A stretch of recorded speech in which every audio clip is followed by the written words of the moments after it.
आणि म्हणून हा बाळासाहेबांचा धनुष्यबाण आहे आणि म्हणूनच मी आपल्याला विनंती करायला आलोय। या ठिकाणी नाना भानगिरे वर काल दगडफेक कुठे झाला? नाना भानगिरेवर दगडफेक कोणीतरी केलं, भ्याड हल्लाय। अरे मर्दासारखे समोर या ना, दगड मारून काय पळून जाता? आणि आज शिवसेनेचा ढाण्यावाग दगडफेकीला घाबरणार नाही।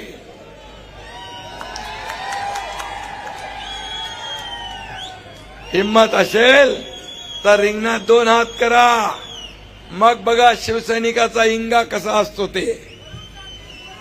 आणि म्हणून ही पुण्याची संस्कृती नाही आहे। पुणे हे सांस्कृतिक शहर आहे। पुण्याचं कल्चर वेगळं आहे। हे दगडफेक आणि गुंडगिरीचं कल्चर पुण्याचं नाही आहे।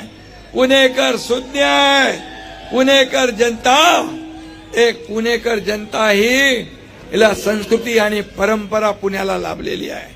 आणि म्हणून असे प्रकार करून डाग दपटशा दादागिरी करून निवडून येता येत नाही। त्याला काम करावं लागतं। इथं दंगे कराय ते कामामध्ये दंगा करतात, काम करून दाखवतात, काम करून दाखवतात, गली गलीमध्ये जातात, लोकांना मदत करतात।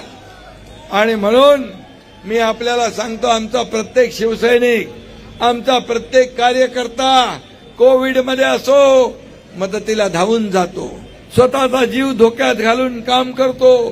पूर आला, महापूर आला, तिथं मदतीला जातो। कुठे आपत्ती आली, संकट आलं, तिथं धावून जातो।